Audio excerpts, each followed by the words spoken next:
Okay, we are jumping right into a totally fascinating explainer today. We're going to unpack a text where urban design, genetic memory, and the realities of war unexpectedly collide. We are looking at a theory put forward by a physicist in modern-day Kyiv, a text that literally bridges centuries to ask some really hard questions about how we rebuild our cities. And the whole thing starts with a very specific, very violent dream. So, our source author, who is a physicist currently sheltering in a city actively shaped by war, experienced this incredibly profound, hyper-specific dream. He dreamt of a concept he called the separation of Santiago. In this dream, he was trapped inside this rigid, totally unforgiving grid of ancient stone sculptures, and he found himself forced into violence just to defend a tiny space within those geometric lines. Now, here is where it gets genuinely strange. The author had never actually studied the history of Santiago, Chile. Seriously, think about that for a second. How do you dream up the precise architectural blueprint of a Chilean city founded in 1541 when you're living on the banks of the Dnieper River in modern-day Kyiv? It's a massive leap across time and space. It goes way beyond simple coincidence, and it really pushes us to ask, is history stored somewhere deeper than just our history books?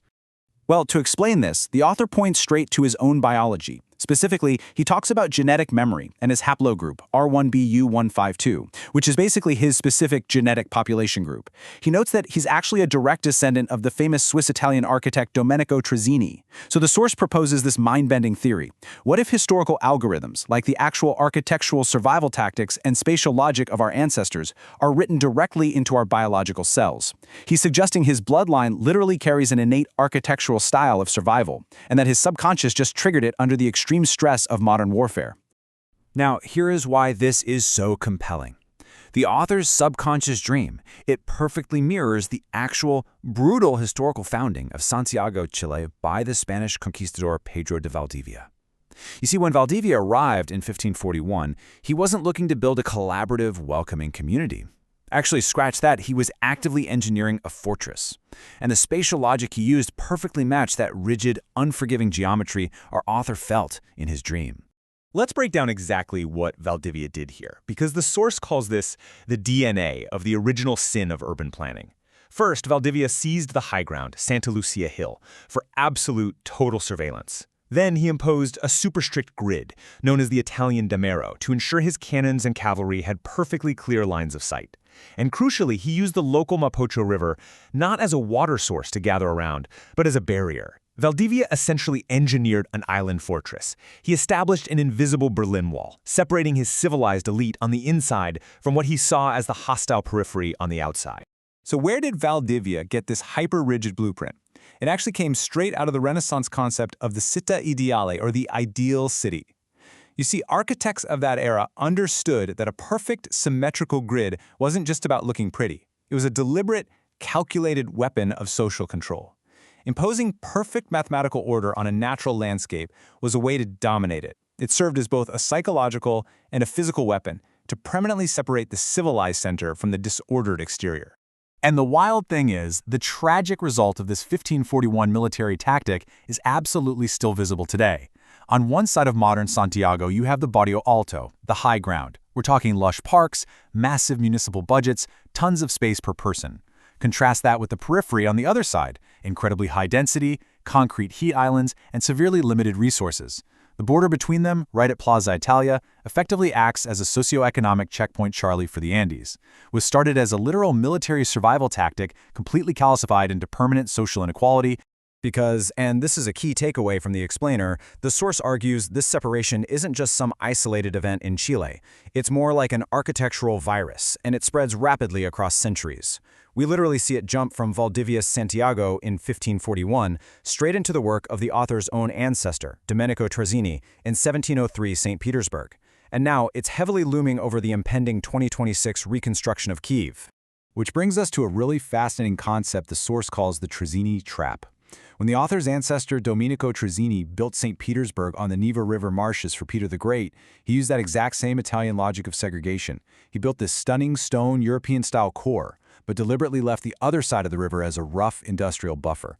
He created a beautiful window to the west, sure, but in doing so he built a city that literally turned its back on its own geography and its own people. But the explainer takes a really interesting, much deeper turn right here. The author realizes that this underlying logic of separation traces back way further than the Renaissance or the Spanish conquests. For someone sitting in modern Kyiv, the true foundational layer of this separation instinct actually points all the way back to the ancient, sacred founding of Kyiv itself, under a historical figure known as Oleg the Prophet. When you zoom out, you really see how this virus replicates, totally regardless of the era. Whether we're looking at Oleg the Prophet building a sacred city, Valdivia building a colonial city, or Trozzini building an imperial city, the core action is terrifyingly similar. These outsiders consistently weaponized rivers and seized the high ground to build their new world, and they achieved their grand visions by actively, forcefully separating themselves from whatever and whoever represented the old world. And this connects right back to the intense violence the author felt in his dream at the very beginning. It reflects a brutal historical reality. Establishing an ideal space absolutely always requires displacing whatever is already there. You cannot build a separation of Santiago or the Rus of Kyiv without clearing the ground first.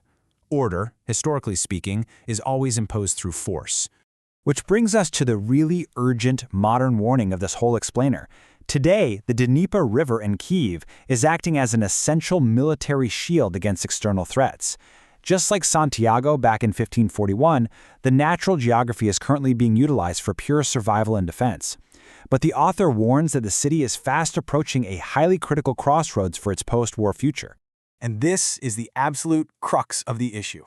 As reconstruction begins, Kiev faces this massive temptation to just fall right back into the Trozzini trap.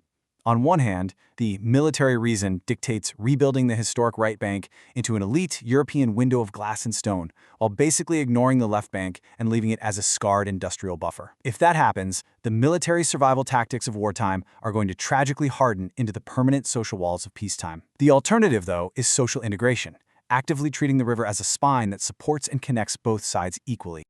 This leaves us with an incredibly profound final takeaway.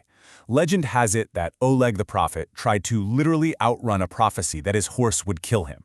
He thought putting distance between himself and the animal could save him, only to be killed years later by a snake that had hidden inside his dead horse's skull. The separation didn't work, right? The threat came from within.